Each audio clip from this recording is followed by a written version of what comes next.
think we're live. Let's see here. Make sure. Welcome everybody. We are live here Nice. today and everything this evening. Welcome everybody. I hope everybody has a great evening. Uh, Again, welcome to the House of Wise. Definitely looking forward to this discussion, but this is our first ever Kickstarter-a-thon. And we have two great creators here tonight with us and everything.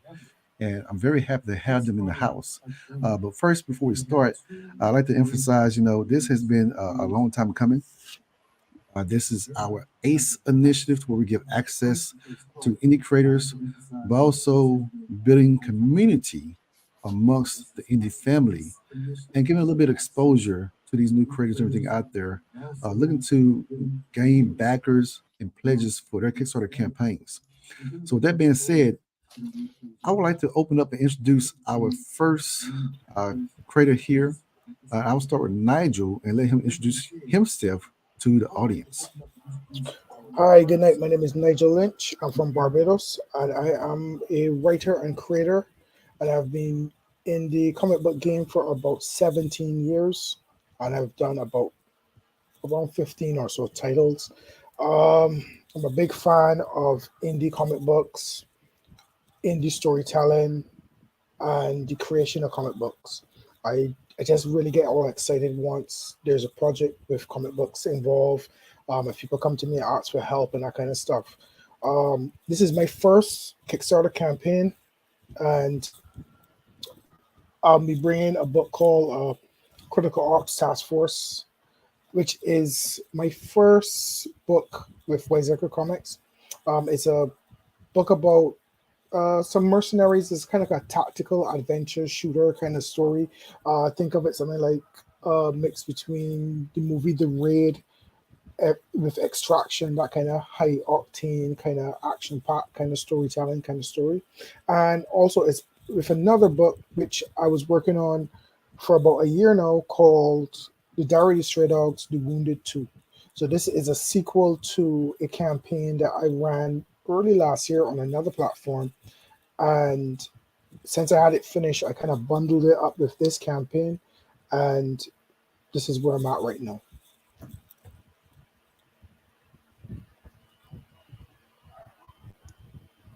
Awesome. Hey, great to have you, Nigel. Great to have you. Now we have our second creator here. We have Thomas, who's also a great creator and everything of World War comics. Thomas, over to you.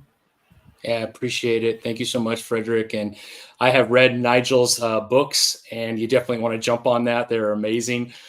He is definitely a great writer. And yeah, I had a lot of fun in my last discussion with Nigel and learned a lot from him.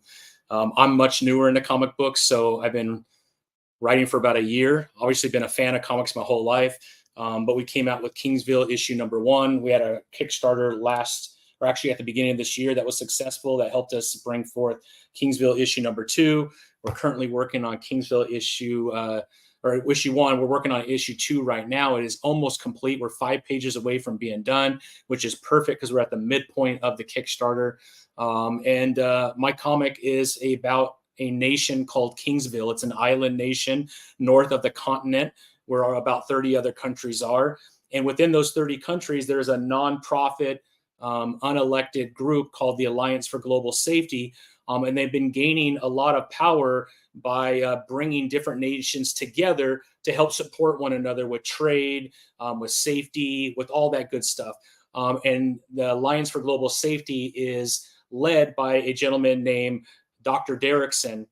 And Kingsville had a mineral on their island that AGS was purchasing from them, and they were able to utilize that mineral and turn it into a serum that provides superhumans. And now he's starting to create superhumans, and he's placing them in all the nations that partner with him. So on the outside, he's doing all these great things. These countries have a superhero in their country to help with safety and anything else that's needed. But what a lot of people don't see is Dr. Derrickson is utilizing these superhumans to do things that are unethical to help him and AGS gain more power. So issue 1 really dove into a lot of that, kind of laid the foundation. Issue 2, you're going to see some crazy stuff.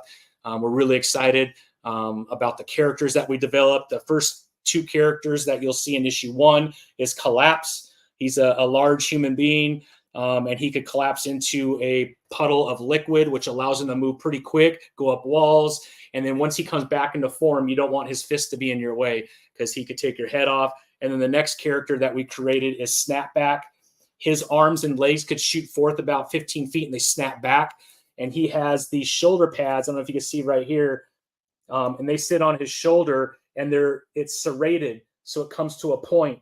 And when he's in any kind of a tussle, he takes those off and puts them on his hands like a glove. And if his arm is shooting forth toward you and snapping back, more than likely it's going right through you. So these are 2 very dangerous individuals. Snapback is actually the head of the Alliance for Global Safety super team, and Collapse is one of those members on the team. In issue 2, we reveal another 6 superhumans in 6 other nations that they are in. And yeah, you're going to love it, man. It's pretty exciting. I'm excited about it. Yeah, I had a chance to read book 1 and I really enjoyed it. It's a very interesting book. And I actually look forward to book 2. I appreciate it. And for our audience and everything out there, if you have any questions for both of these creators and everything here, by all means, put those into the comment section. We'll be happy to answer any questions you have this evening. Again, this is supporting both of these creators in their campaigns. Both of the campaigns are live on Kickstarter. And if you will for us and you hang with us today and everything, we'll also be giving a couple of giveaways away for free, both digital and physical. And we don't know what's going to come from both of these creators and everything here. And even myself will be giving a couple things away also for our audience tonight. With that being said, if you're interested in pledging to both of their Kickstarters and everything right here, I have Thomas, his Kickstarter campaign link is posted right here on the screen. If you want to copy that down real quick, and I'll also post Nigel's link as well. And so this Kickstarter campaign here for Nigel, he's actually doing a double feature where you're getting 2 books, not just 1, but 2 books: Critical Ops Task Force and The Wounded 2. You got to get your hands on it. I read both of these books. Nigel blew me away with his story. When I read Kingsville, I was hooked. That first issue was just, oh my goodness.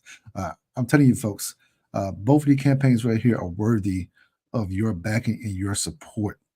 With that being said, I like to ask I'll start with Nigel. And as I go through your campaign page and everything, I pull it up here as well. What was your inspiration for this universe? I think it was, I kind of created something that I wanted to read in terms of, I really enjoy science fiction. I like a kind of, not necessarily the total dystopia, but a more realistic science fiction where you can kind of, things don't always be kind of rosy in the end. So, and then I also kind of always had this kind of infatuation with mercenary type characters, or military groups, that kind of thing. I always found that kind of interesting.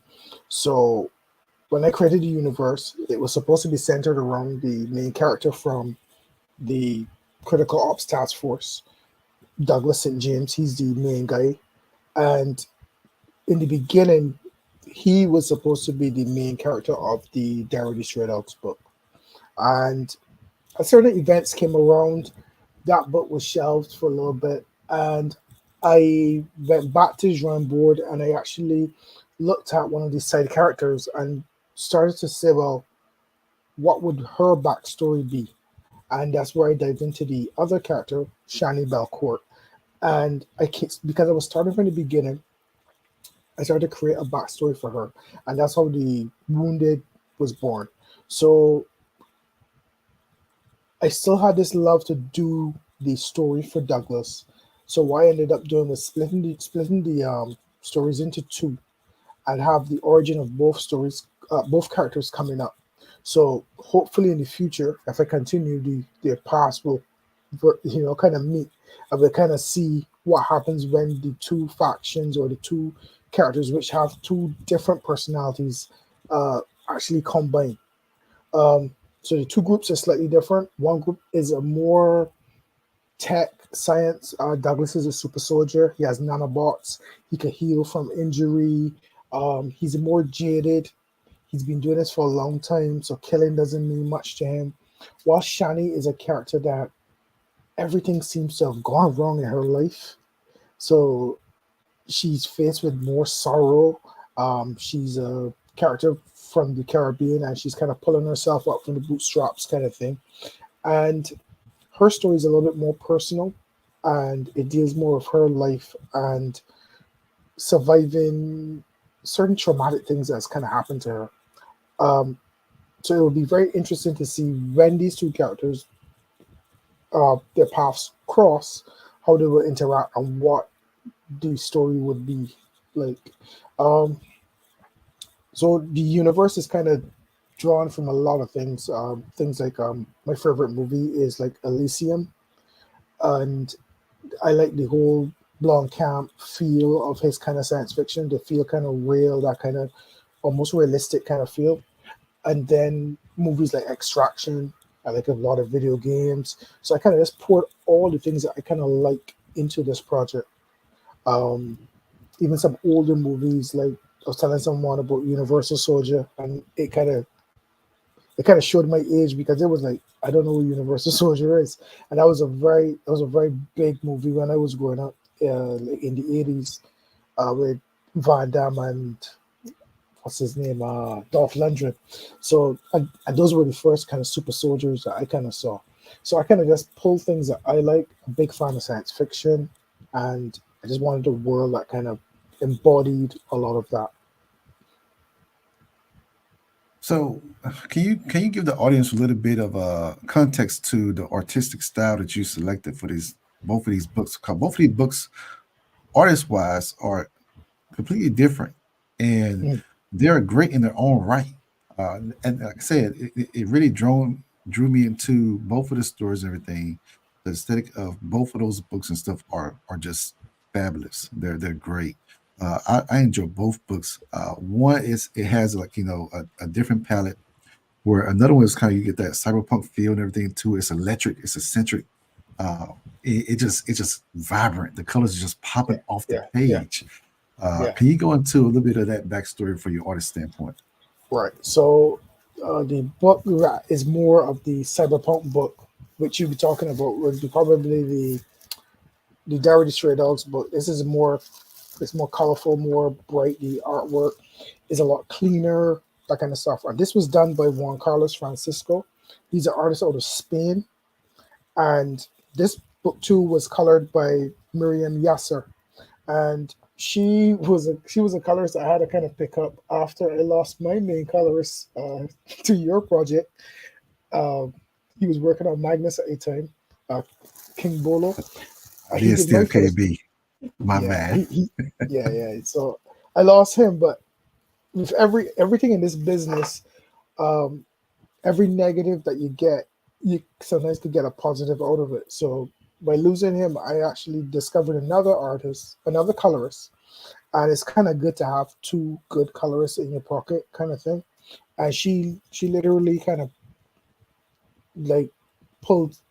She did her own style, but if you looked at the two books, they kind of meshed together. And to the average eye, they wouldn't tell that they're two different people working on the project. Um, so the Dirty Stray Dogs is more, as I said, a cleaner cyberpunk kind of feel, very European feeling. And then when I did the COTF book, I was just looking for an artist. What I tend to do is when I'm surfing on IG, Facebook, wherever, if I see an art style or I see a comic book that I like, I would usually reach out to the artist and ask them what their page rate is like, just start a conversation tell them who I am, show them some of my work. And sometimes they're busy, sometimes they may say, well, check me back in 6 months and that kind of stuff. So I kind of struck up a conversation with the artist for COTF, and his name is Francisco Mazzoli. He's from Italy. And we kind of talked, and he said, well, look, hit him up in a certain amount of time, 6 months. I was like, sure, no problem. We'll talk then. And the day he just kind of messaged me and said, hey, I'm free. You still want to do something? And we just hit it off from there. And his style is more energetic, more kinetic. You know, I was a little worried that it wouldn't resonate with certain crowds because it's not your traditional superhero comic book. But everyone I kind of showed it to just kind of fell in love with it, especially with the coloring too. The colorist, that's someone he kind of works with, and their style together just seems to be just match made in heaven. So that book, as I said, that book has this more energetic feel. It still at the same time can be very playful. It's very funny, but then at the same time it can be very gruesome and very serious. So it's a very interesting style. And for the story, what I tend to do, I tend to write a story around the artist's art. So I wouldn't tend to write the same story for any artist. I would look at your art style and see what's the strong point or what you do best, and try to write a story around the strong points to do with that, because that is very important. You know, sometimes you would see a book and you say, this is a really great artist, or this is a really good story, but the two don't mesh. You know what I mean? It's like, this would be a great story for if it was a fairy tale, or this would be a great artist on a science fiction book, but the person is doing like a Western, you know? And they say, well, if only so I find that you have to kind of find the right artist for the job, or write the right story for an artist. Yeah, that makes a lot of sense. You know, that one thing I did, and I found out early on within my development process and everything too, is I need another colorist. I can't just put everything on KB to color everything for me. And so I had to really go out there and really decide to, you know, look at some color options, everything out there available for these books, and bring them on board and trust them for the process. You know, everybody's not KB, right? And you have to really trust them that they're going to do right by your project. So that brings me to Thomas, uh, your Kingsville series. Again, some of these books are rated mature, people, just so you know, and everything. They're not kid friendly. and so let me put that out there right now and everything too. Disclaimer wise, these are some mature rated books and stuff. There is some violence and everything also in the books, but the storytelling, the artwork across the board. Can you dive a little bit more into your comic book series and your universe as well? Yeah, I appreciate that. Hi, Marcus, by the way. Marcus joined. He's another good comic book creator too himself. But you know, I'll be honest with you. You know, if you look at the world today, right, we have the World Economic Forum, we have the World Health Organization, and I think they do amazing things. So I want to start with that. But I took the approach of what if, like from a conspiracy theorist standpoint, what if an organization like those on the outside were doing all these amazing things, but behind the scenes, they're doing these other things to gain more and more power. And that was really the premise of Kingsville.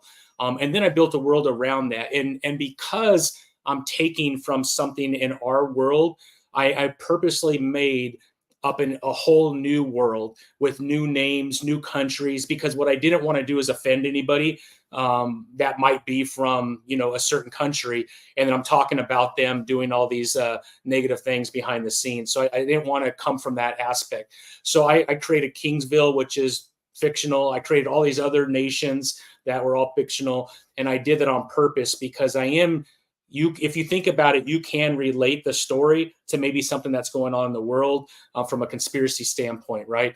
Now, I personally think that those organizations do a great job, so I don't want to make it sound like I'm saying anything negative about those organizations, but there is that always what if, right? They're so big, they're so powerful. What if something was going on behind the scenes? And that's really where Kingsville came from.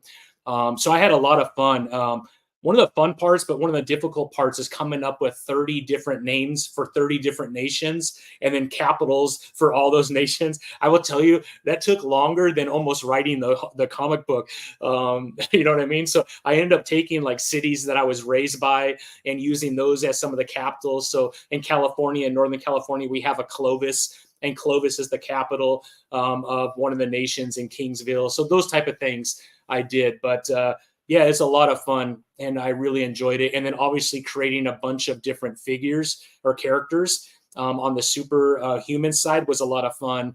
And, you know, if you've been a comic book reader your whole life, at some point when you were a kid, you're like, I'm going to make my own character. And at least on my side, what I normally did was just create my version of Reed Richards or my version of Incredible Hulk, right?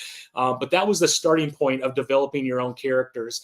And I did pull a little bit from back there and the characters that I developed. And it was a lot of fun, man. That part I really loved. This gentleman right here that's jumping out of the plane, that is Death Day. And he is one of the newer characters that you will see be revealed in issue number 2. He is someone to be reckoned with. He has all the proudness of a ninja with superhuman strength. And he is a more serious character. Not going to be joking around and very quick to take your head off if he feels like you're going to get in his way. And you'll see there's a pretty cool fight scene. And I don't want to give away, but you're going to love that. And it's about 4 pages long. So it's going to be a lot of fun in issue 2. But he is also on the cover. One of the, you know, as we hit goals, one of the goals is this poster that I have of one of our covers that has Death Day on it. It's him walking through an alleyway and you can see a dead body that he's left behind him. You know, he's carrying out the directions that are coming from AGS. And that's what this superhuman team does. So like I said, on the outside, they're working with the prime ministers and the presidents of these nations to help keep the country safe on the outside. But they're also taking orders from Dr. Derrickson because they are AGS superhumans. And they all report to Statback, who's the leader, who getting all the direction from Dr. Derrickson. So again, outwardly, they might help an old lady walk across the street, but that night they might be executing someone that is getting in the way of Dr. Derrickson getting what he needs. So it's a lot of fun kind of playing both sides of that. And also, as they carry out these things, you'll notice that people within these nations are starting to question, like, wait a minute. You know, there was a rumor that a big guy in yellow and blue was walking out of that building after those people were killed. You know, and we all know it's collapsed, but a lot of the population are trying to put 2 and 2 together and they haven't quite figured it out. But noise is starting to come up, and that's one of the other things that Dr. Derrickson has to take care of. And normally the way he takes care of it is just wiping them off the face of the earth. That way they can't say too much. And that way they keep that kind of questioning and those kind of thoughts down. So again, to your point, Frederick, it is definitely a more mature comic book. They're like in my comic, you won't see a lot of sexual type things, but you will see a lot of blood. You'll see a lot of body parts flying everywhere. I don't know if that's better, to be quite honest, but either way, that's what my comic book is going to be like. And I'm having a blast doing it. It is so fun. Again, if you're going to create comic books, there's not a lot of money in it. In fact, I haven't made a dime yet. I've actually lost a lot more money. My wife reminds me constantly. But it's such a cool passion. I just love the industry. I get to meet amazing people like you two. So that network of indie comic creators is just a fun group of people to be around. I don't know K-pop very well, but I know Marcus very well, who's also part of that community.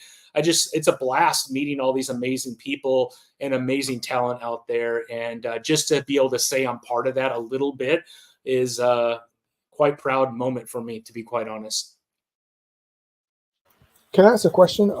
In your universe, so do the superheroes have like a public persona? Are they like celebrities, or they're secret? Somewhat. Yeah, somewhat. So on the outside, because they've been placed in each of these nations, you'll see that probably in issue 3 and 4, we'll develop that a little bit more. I wanted to inverse in issues 1 and 2 to kind of show the behind the scenes of all the crazy things that are happening before I show their public persona.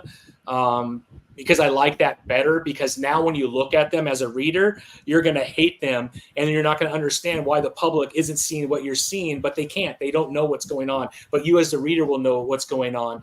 And I like that aspect, whereas in other books that have done similar things, they start off with the public persona, and then they go into from a shock value. And both, I think, are very effective. I just took the other route. But yeah, Nigel, that's a good question. And they do have a public persona. For most people, they feel like they're doing great things, and they're very grateful that these super heroes have been placed in their nation by AGS. And remember, AGS is doing this as a hook to get more nations to join them.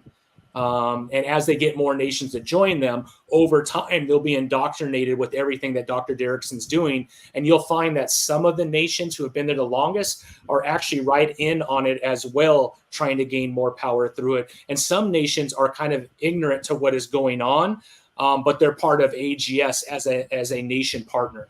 So it's really unique. You'll have all these different perspectives from these world leaders that are giving themselves to AGS. And some know what's going on, and others are blind to it, but they eventually will. It is interesting. This is very interesting. Yeah, it's fun. Oh. It's fun. So your artists and everything, right? And we talked a little bit about Nigel's artists and stuff as well. And so you have a lot of gore and a lot of bloody panels and everything within your artistic style, palette wise, for your series. Was that important to make sure that you found an artist that actually can capture those elements in your book? 100%. So I've met, like Nigel, right? I've been on Reddit and all the different chat rooms with comic book artists. I've been on Facebook, obviously, looking at different chat groups and groups of artists. And there's a lot of great artists out there. And I've used some of those artists to help. Like, I would give them a sketch of who my character is. I'm not a great artist, but then I would hire them to make that character come to life. And then that way, when I finally found Daniel Zay, who is our artist, I actually found him in a chat on Reddit. I saw his artwork, and I'm like, I got chills just looking at his artwork. And I said, I think that would be the perfect artist. And so I had a lot of the groundwork done from character development of how I wanted them to look, because I was working with these other artists, just paying fees to help develop each character individually. And then when I met Daniel, he was able to take those characters, do his own style with each of them. So they are a little bit different from the way they were originally drawn by these other artists. But he put his own twist on it, and I love his art. And it works really well for the story I'm taking, because you'll notice through all the pages, most of them, and his style of art is a little bit more dark. And so it's a lot of dark contrast, a lot of dark colors. But then when blood does show up, blood pops on the page because it's such a bright color. And I love that, because it puts more emphasis on what the horrific thing that just took place. And I really like that from a shock value standpoint. And I think that really works with the story that's being told. He's a very young artist. He just turned 24. He lives in Moscow, Russia. And I talk to him 2 or 3 times a week. Great young man, a great talent. I do think he's going to do a lot of great things. In fact, after issue 1, I'm noticing that it's taken a little bit longer to get pages done. So I'm happy for him, because he's gotten a lot more work after Kingsville 1 and me sharing on my platform all of his art. So I thought about not sharing anything so I don't lose him. But all joking aside, that happens, right? And so, we've talked. I have a 4-issue arc. I've asked him, if possible, if he could hang around for those first 4 issues, and then we'll go from there. But I'm very happy for him that he's getting work.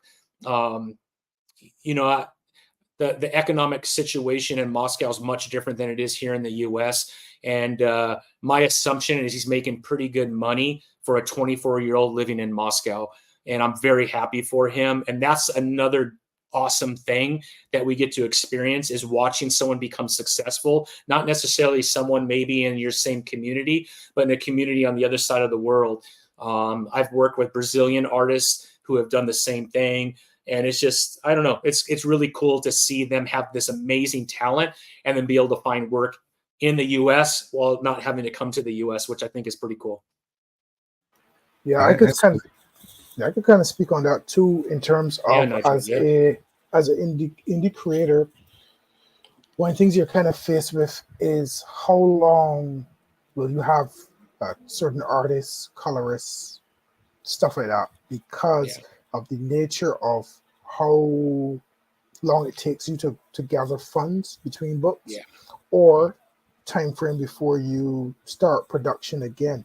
Yeah. And for consistency, one of the things you kind of want is consistency. So how you said, well, you're trying to see if you can lock him down for 4 books.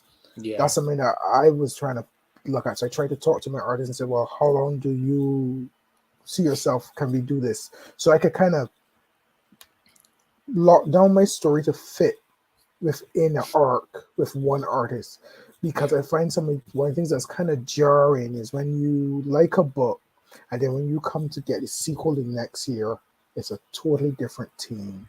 The book feels different because a lot of people don't realize that even if you give the same script to 3 different artists, they're going to bring you 3 different books 100%. based on Yeah.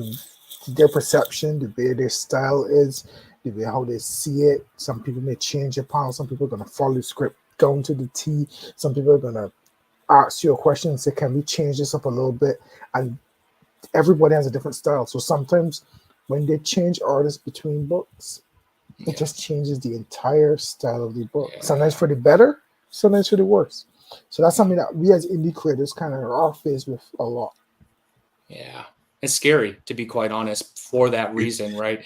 You start to build a little bit of community that enjoys your story.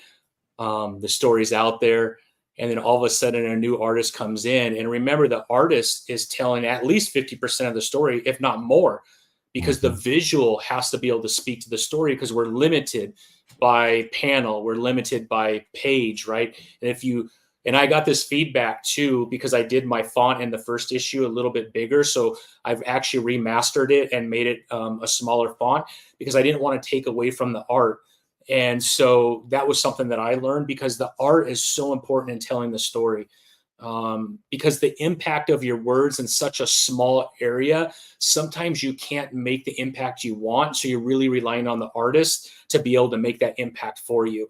That's why you have splash pages. That's why you have, panels overlapping other panels, right? You want to create this environment, especially on certain portions of your story, where that aggressiveness can really come forth, or that fear can really come forth, or that shock can really come forth. And the artist owns that 100%. And so I think that's so, so important. And I think, Nigel, you and I, and Frederick, obviously you too, I think we're very fortunate to have the artists that we have. I mean, I've read your comics, Nigel, and I feel like you have that relationship with your artists, and they kill it. And the story and the art match, right? And if the artist isn't kind of digging what you're trying to say, or they don't fully understand what you're trying to convey, the artist won't match what your words are trying to say. And as a reader and as a fan, when I read comics, I know immediately. And I'll be honest, where I notice it the most are in Marvel and DC books. And it's mainly because you'll have a writer who's been on a book maybe for a year or two, and now they circle to different titles all the time. So there's really no consistency in those two companies that much, more than like a year or two. And then they want to take that writer and put them on a new book to get them experience of, I think that's what they're trying to do. But artists are bouncing around constantly. That same writer in 1 year could have 3 or 4 different artists working on their book. And you could tell, especially if you're a big fan of that book, when they get a new artist, that writer and that artist haven't gelled, because it affects the story. So it's a huge fear of mine. I'm sure it is both of you gentlemen, to lose your artist in the middle of an arc that you're trying to tell a story, and then you get a new artist, and maybe you jive, but maybe their art is so different that the story isn't being told on their end the same way that your other artist was able to convey that story. And again, that's nobody's fault. That's just the nature of humanity, right? The human beings, we all process information differently, and that is expressed differently. But when you're trying to write a comic book and you have people that are engaged, they notice right away, and you could lose fans immediately because of that. And it scares me. Guess what? That is happening to me right now. You I know, and kudos to Bruno Diaz and everything. He was the artist for Magnus issues 1 through 4. Bruno is a hell of an artist. I mean, he did a heck of a job on that series and everything so far. amazing, And amazing. he was the 2022 Top Cow recipient winner, Yeah, which is a huge achievement and everything. And I know that's Bruno's awesome. going to do some great things, Yeah, not only for this indie community. And, Yeah. you know, Marvel or DC should be happy to have him and his talent on their roster. And so if you're 100%. listening today, Marvel, DC, you need to go grab Bruno. Shout out to Bruno right Yeah, now, because I was a little bit upset because, you know, losing him and everything too.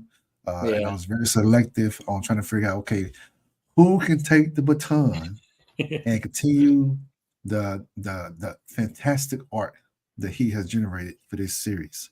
And I was a little bit, you know, for about a month, I was just sulking. I was sitting there like, oh my goodness, I had this great book, I have this great series, and I'm Yeah. about to lose my main artist, and I have no replacement at this point in time. Wow. So, Yeah. with that being said, we can make an announcement this evening. So, Bruno will be wrapping up issue 4 Yeah. of Magnus, which will be dropping soon. Heard it again. Magnus issue 4 will be dropping soon. And come issue 5, which we start production on in November, we'll be bringing in a talented young artist, Nice. Walt Bonner, to take the reign and go forth and everything with this series. And I look, you know, Wow. forward to what he can bring to the table. We will get a sample of Walt's direction, everything that he's going to bring to the table, because he'll be doing a variant cover for Nice. issue 4 of Magnus. And so we're Nice. definitely looking forward to that and everything. And later on here in the feed tonight and everything, the live here, we'll be showcasing issues 4 cover reveal for Magnus. So stay Nice. tuned. And if you're watching, I highly advise you go out there and share this link with everybody and everything, because here in the next roughly about 8 minutes or so, we're going to do a live giveaway, and you don't want to miss it. But I want to go back to the campaign here. So we have Mhm. Kingsville issue 2 up right now. We have 15 days to go, folks. We're at 34 backers. Hopefully during this stream tonight, we can get up to 50. That's the goal, to get up to 50, because we're gonna come back tomorrow and do the same thing tomorrow and hopefully get to 100. We need your support. This is what it's about, right? It's about supporting these creatives here who's bringing great books, great original stories, original characters to the forefront. And this will make this indie community so beautiful, because it's a diversity it's inclusive and everything across the board. It's welcoming, and we really enjoy original content. And I'll tell you, we have not one, not two, but 3 hits on our hand right here with Critical Ops Task Force, The Wounded 2, and Kingsville Issue 2. You cannot miss this book. So with that being said, let's see here. Let's pull up. So we have Thomas, yours is at 1,227. Your goal is at 4,000. Correct. With 34 backers, 15 days to go. Hopefully we can get a refresh. I'm gonna see if we got any pledges or not tonight on the live here. Let's do a refresh. I'm gonna stop sharing this page here. Give me 1 second.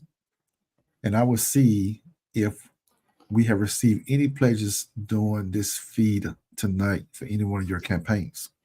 With that being said, if you have any books or if you have any copies of your books that you would like to showcase and share with the audience, to show that, you know, the covers, the actual artwork inside, I was told you, Nigel, you know, one of your books I definitely enjoy is, you know, that Wounded 2. Look at that cover, that wraparound cover is just amazing. It Amazing. is. That's dope, man. That's so good. Yeah. Now, Nigel, why should people back and support your project? That's a very funny question, but because it's a good project, and you're supporting. I don't want to say starving artists, but you're supporting people who want to create comics, and they're doing it from their heart. They're doing it because, as I said, Thomas said, we're not really making any money on this. I, this is more. I always tell people we can't make comics if we're not having fun. You have to have fun doing this stuff, and 100%. I get a lot of joy from producing books like this. There's nothing like getting back pages. There's nothing like working out problems, going through things with your editors, and all these things that may seem stressful or whatever. It's all fun. It all pays off when you get something in your hand. And this here is the biggest book I've ever done personally. I've worked on some other big titles, but this is the biggest project I've done in a single issue. Even the artist told me that when we was finished, he was like, I've never done a book so big, and he a lot of the stuff that he did in this book is him. And when I say that, you know that when you go through the script to look for Mhm. stuff, to say, well, on page such and such, I see this in the comment. Let me see what did I have referenced, and then see that you didn't have anything referenced. The Yeah. artist is the person who created that scene, or he's the person who filled in that background, or he created these characters. So there's a synergy that has to take place between you and the artist and the creation of a book. Yeah. And when you get an artist that loves the project, there's nothing like it. I was talking about earlier where it was to do with almost like how do you deal with certain subject matter within books, either be it violence, be it nudity or stuff like that. Um, Almost just like something that you have to kind of feel it out with the creator and the artist, because everybody has a limit, or they have a thing that they don't tend to do.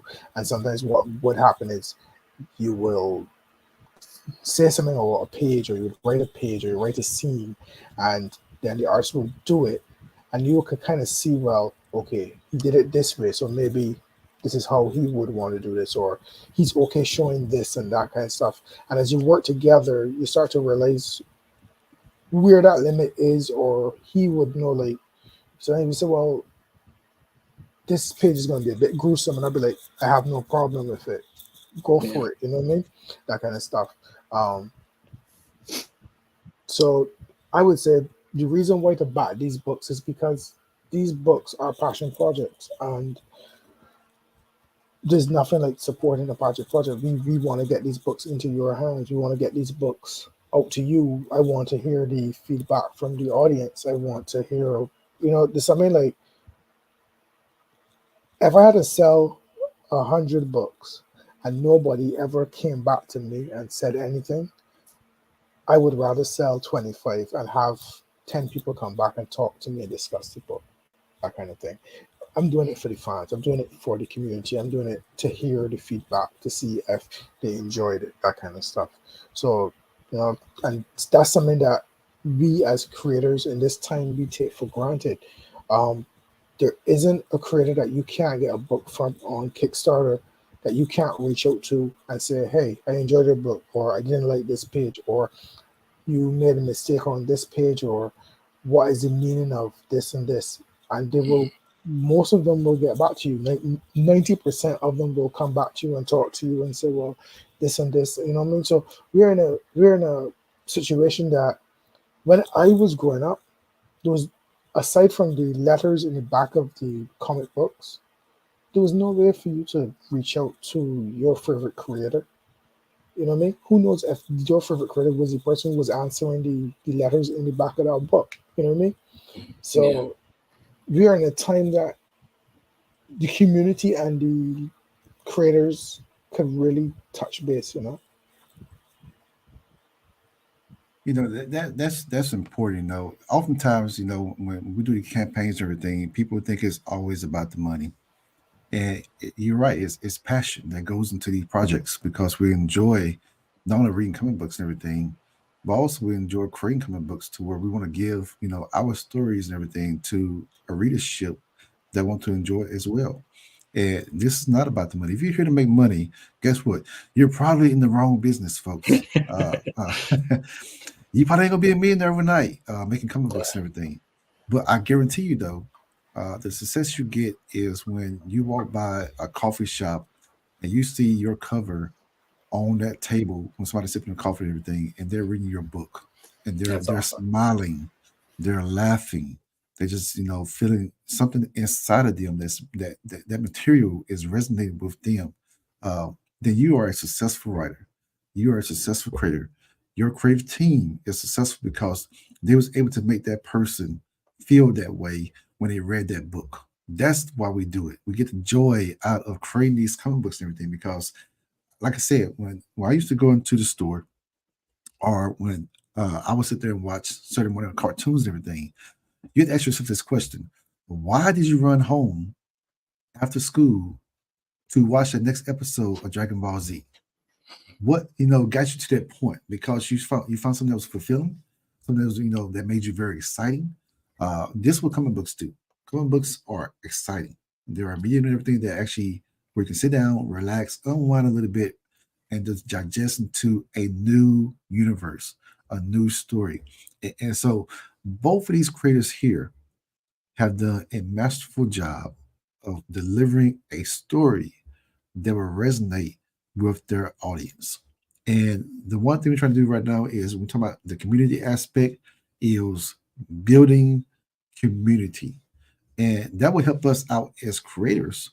We do these Kickstarters and everything to be able to fund these projects because more than often than not, a lot of these projects and everything are getting funded out of pocket when it comes to indie creators. And it takes a lot of money, but a long time to produce such projects and to minimize that timeline a little bit to where you're not waiting 4, 5, 6, or even a year or 2 years. Trust me, Magnus 4 has been in the has been waiting for a little bit here. Uh, but we're trying to suppress that timeline to bring you content on a steady basis and stuff. And your support allows us to do that and everything to bring these books and everything to you on a continuous basis to where you're able to enjoy them going forward. And Kickstarter is one of the platforms that a lot of us utilize and everything as a crowdfunding site to be able to support what we do as well as our artists because we have to pay our teams, we have to pay our colors, we have to pay our artists, we have to pay our letterer across the board, we have to pay our editors. This is a creative process and it takes a lot of work and it takes a lot of sacrifice. And one of the things that Nigel said, it was very interesting and everything too. He brought up a great point with your artists. You know, the size of the book. Oftentimes, a lot of books and everything are roughly between 20 and 24 pages for a standard floppy. Now, Nigel, you went a little bit insane here because you're providing a 78-page graphic novel for issue 2 of The Wounded. And I was saying to myself, how could he do this? He went from issue 1, which is pretty much like a standard flop and everything, to a full-fledged graphic novel. What made you make that decision? What made me make that decision was when I went into it, I decided that from here on out, every book I'm going to do a complete story. So I wrote the story and then I planned the pages. And what I would do, I would write out the script and see where it falls. So going into it, I knew the book was going to be about 60 pages. And going forward, I was saying, well, that's what I'll do. Whatever the story is, I'll just finish it. So it wasn't like a case where it kind of ran away from me. It was something that was kind of planned out. Because as an indie creator, one of the things that I try to do things from my perspective. One thing as good as any book is in the indie space, one of the things I kind of hate is having to wait a year for the next issue to come out. So kind of why I was saying, well, as a creator, what I would try to do is produce full, complete stories, so that when you read the book, you feel contented, you feel as though I have a good story, and then what you're waiting for next year will be another full story. There will be some connective tissue between the issues. There will be things that kind of follow through from book one to book two, but you should feel satisfied as to say, well, I read this and I could give this to somebody and bring them into the fold. This is a really good book, or you could recommend it, that kind of way. Sometimes you want to recommend a book to someone, but then to get around to try to explain to them that, yeah, the book is good, but you got to kind of wait next year for another one, or there's only two out, and you know what I mean? So that's what I was looking at.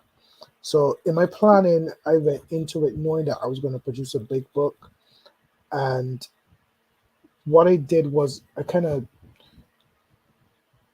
wrote I wrote this book like 3 times. I wrote it the first time, didn't like it, wrote a totally different story, then went back to this one and tweaked it, and till I was like comfortable, and I was like, yeah, this is what I want. And so it was something, I said, it was something that was done in the planning stages. And at the same time too, I had to kind of look at the page count, not to get too big, because as indies, we know that every page is a cost. But then there's also points where you know that you have to add a page or two, because it doesn't make sense going this big and then cheaping out and not doing 2 pages that would actually make the book read a lot better. So it's all about those kind of decisions that you have to kind of make. That's good. It's a lot of decision that we have to make in this process when it comes to, do we keep that page in the book? Do we create a splash page for that page instead and everything? And that's the beauty of development and producing and creating. Thomas, I have a question for you. I love that shirt right there, Spun and everything. I'm a huge Spun fan myself. Awesome, Tom McFarlane, I love it. Thank you. But with your book and everything, right? Because you say you already have, it was like 4 issues in this arc, correct? Correct. When did you make the decision it was going to be 4 issues? And you I put made it out there. Yeah, I made it early on for a couple reasons. One, I wanted finality to a certain extent to be there for the reader. Always, you're like, I have a story that could go 100 issues, and I want to be that one comic creator that has issue number 100 in a few years, and that would be really exciting. I think as a new creator coming into the indie scene, we have to be super practical. You have to build an audience. That audience has to like what you're doing, so they come back for the next issue and the next issue after that. But they also want to see some sort of a completion, not necessarily with your comic, but with certain stories, so they can move on to the next story and expect, right, some new excitement and maybe a change of pace, maybe from a different vantage point or a viewpoint. I thought that was, on one side, was really important. On the practical side, I'm working really hard to make this the best comic book I could possibly make it. But what if it doesn't work? I want to give myself a commitment to 4 issues and see where fans are after that. If fans don't like it, then I could check that off my list as a huge comic book fan and say I was able to produce my own comic book and I had a blast doing it. I met amazing people, and that's okay too, right? So I wanted to pace myself at the very beginning and be very practical, but also give myself a goal. And that goal was to have 4 issues that were completed, and let's see what people say. And if they want more, then I have more of a story to tell. It gets crazier and wilder the more I go. But I also wanted to be very practical. This is my first forte into comics as a creator, and I wanted to be very practical about that. Great discussion, gentlemen. Hey, look, we probably going to table the giveaways for tomorrow's segment, because this is segment number 1. Yeah. And we want to make sure we give this advertising out a little bit more, because people are a little bit busy going into the weekend and everything. I think Saturday will be a great day to get Yeah. more people on. However, though, and we continue to push this link and everything out. So if you're watching tonight, do us a favor and everything. Share that link to this live stream, because tomorrow we'll be coming back as well, back with our same creators and everything here, and pushing forth for not only getting more backers and pledges to this campaign, but both of these campaigns, both of these amazing campaigns at that. There are some great books on deck right now here on Kickstarter. And my goal going forward also is to make sure we do more of these live streams where we have projects, we have books that we wanted to pretty much showcase and shine a spotlight on these creators to where people can actually see what they're bringing to the forefront and build a following for them, for their readership and everything. And so we continue to do this, whatnot, going across the board. That's our goal here at Wise Acre Comics House of Wise, is to be a platform for these creators to come on here, be able to discuss their books and also showcase their works and everything, but also have dialogue about this indie community. Because I'm not sure if you're tracking Nigel. Yeah, I'm not sure if Nigel told you where he's at right now and why this is important, streaming everything for people to watch and whatnot. Because this is worldwide.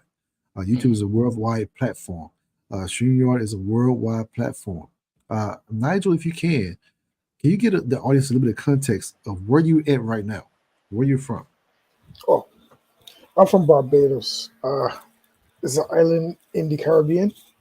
And as you said, because of the way the world is today on these different platforms and different things, it means that as a creator, I can reach out and I can tell my story no matter where I'm from. And as you said, tell it to the whole world. And also, I have the ability to collaborate with people from all over the world. And that's something that is very interesting. It's also very tricky dealing with people in different time zones. People, but you build friendships, you learn about customs, you learn about different holidays, you learn about different things. And it's all that cultural exchange. I like to talk to my creators. So I talk with my colorist. She's from Egypt, and I learned a whole bunch of stuff from her and stuff about her religion and the different holidays and the different stuff. It's just interesting. And the artist, he's from Spain, and we talk. Yes, we talk about movies. We share clips. We talk about different things, and we just usually kind of just even when say like our off period, we just usually just kind of check in with each other and say, hey, how are you doing? Everything good? That kind of stuff. So you can build friendships with people from all over the world. You know what I mean? So that's the beauty of the internet. And if I wasn't creating comics, there's no way I would know any of you guys. That's just how it is. Yeah, That's true. That's very true. And Tom has his own channel that he runs at World War Comics, and it's a great channel. If you don't see all of the figurines and everything back there, I watch that channel just for the figurines and stuff. When he does a lot of his showcases and stuff. Also, he goes to a lot of stores like Target and Walmart and everything too, to search out figurines. So we're talking about a close-knit family. This is how we support each other. We support each other through a variety of means. And you're right, Nigel. We have met a collective of people within this indie community, from artists, from creators, from colorists, from writers, across the board, even letters and everything too, and editors. And you get to know these individuals on a professional and personal basis and everything. So when the holidays come up, I always saying a Merry Christmas to the team and everything too, across the board. They send me their greetings and everything as well. And one thing I loved about Bruno, because Bruno was a huge X-Men fan, and I was a huge X-Men fan. And so, learning that about him, I felt very comfortable with bringing him onto the project and everything. And I know we're getting ready to go an hour here, and I know it's really late, and everybody time zone and everything too, because I'm over here in Korea, and you're late at night. It's evening time and everything whatever with you, and it's getting dark and whatnot. But I would be amiss to, because I said that I was going to show issue 4 cover. Yeah, And I let's know see Tom is that a bad boy. huge fan. I know Tom Yeah, is a big huge fan of Magnus and everything. time. And this has been a long time coming. It's been a long time coming. And one of the surprises that I said too is for individuals that have backed the campaign for Nigel. And I will also do this also for Tom's campaign as well for the next live feed. And if we get to, by this weekend, we get to 50 or between 50 to 75 backers for both campaigns. I'm going to show not only just the cover right now, but tomorrow you would get a first teaser look and everything of Magnus issue 4 in full color. Nice. I will only do it if we get to between 50 to 75 backers to make that happen. So that means for all of our viewers and everything out there, you need to share this link for tomorrow's show because it's going to be epic. And when you see this cover, you will know why we're very excited about Magnus issue 4 and its future and everything too. So without further ado, we'll do our presenting everything here. I need like a drum roll or something. I know how. All right, folks, this is Magnus issue 4.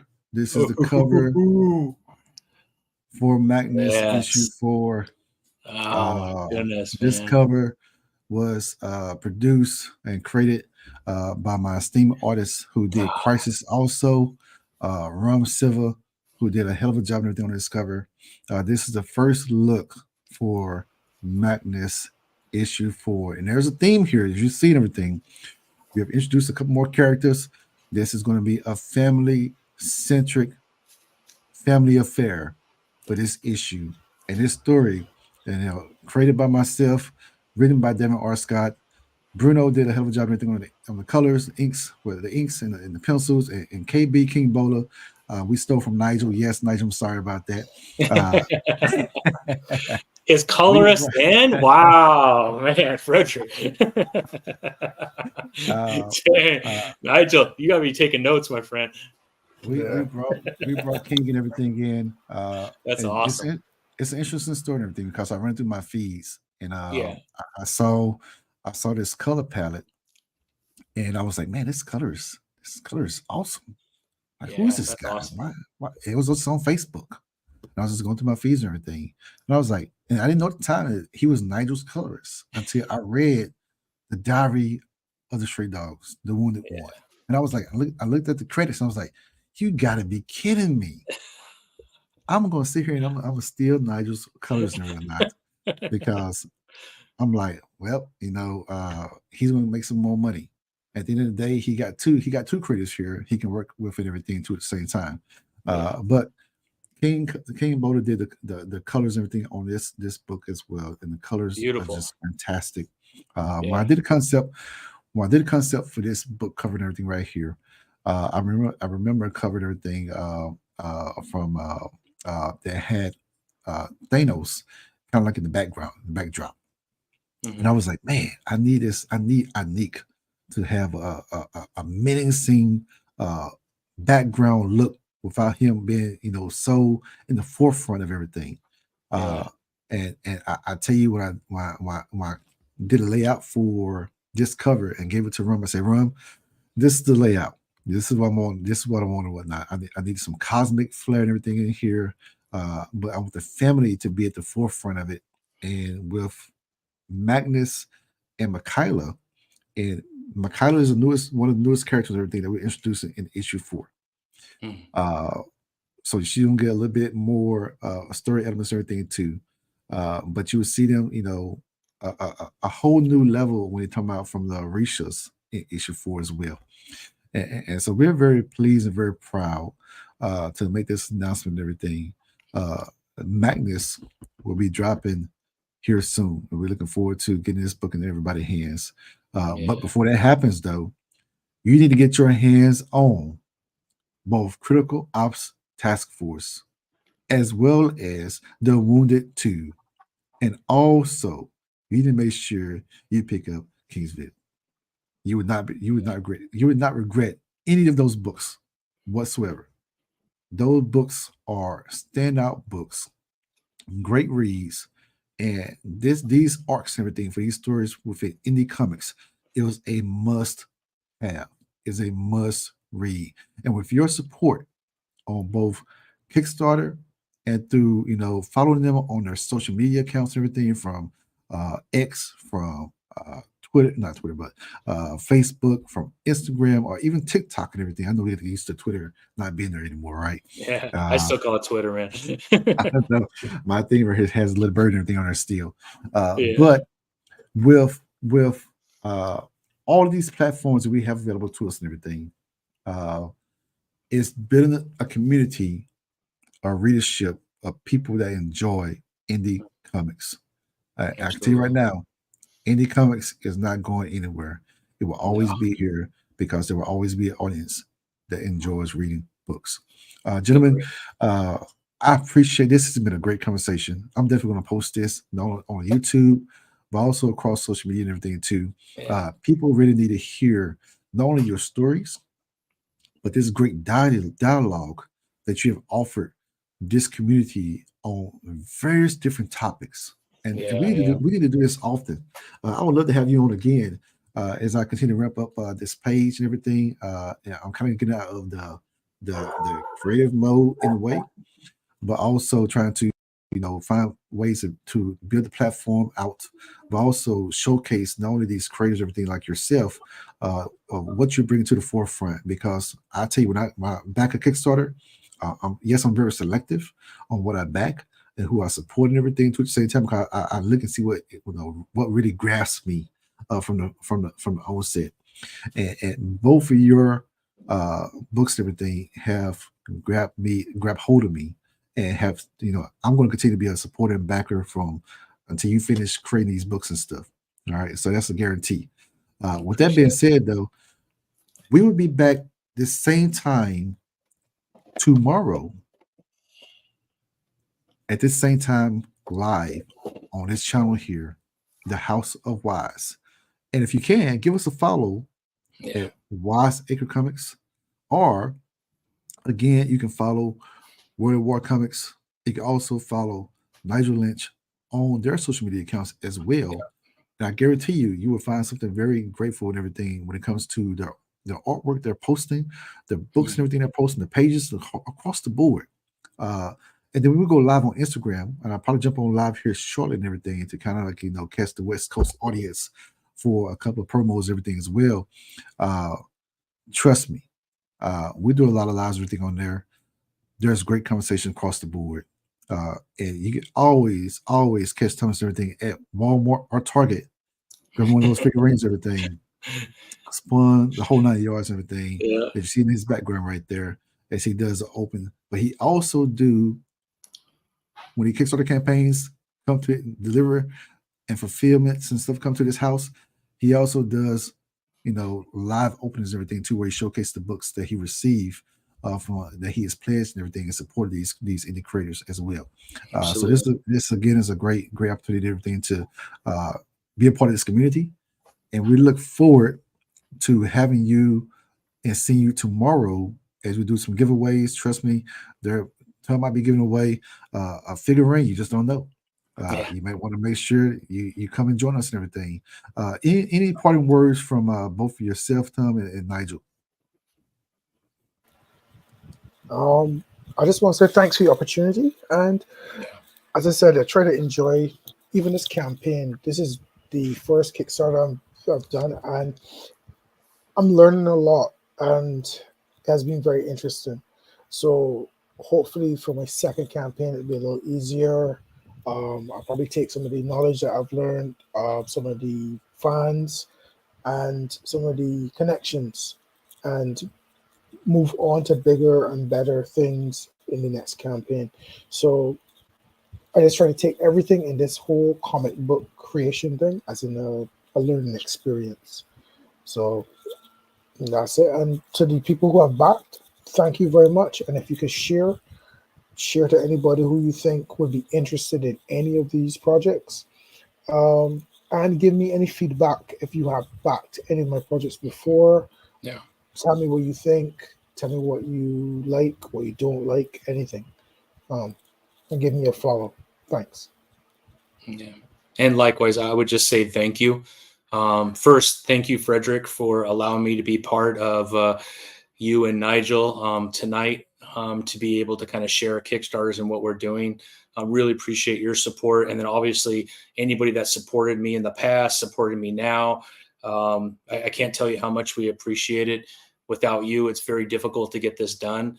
The way I look at Kickstarter, I have my local comic book store. That's where I get my big 2 and Image. And then I have Kickstarter, which is local comic book store number 2 for me. And so I find myself going through those. So this isn't a donation that you're making. You're getting high quality products in return. And it's even a better deal because many times you're getting little freebies with that too. So it is an amazing way. Exactly. It is an amazing way to get a high quality independent comic book that doesn't have to stick to 80 years worth of canon. You'll get unique stories and fun stories. You'll get scary stories, all these different things. And you'll be backing a creator that could bring that kind of story to you time after and time again. So yeah, Kickstarter is comic book store number 2. Get on there, help support us, bring these awesome comics to you. Yeah, let's keep this thing going.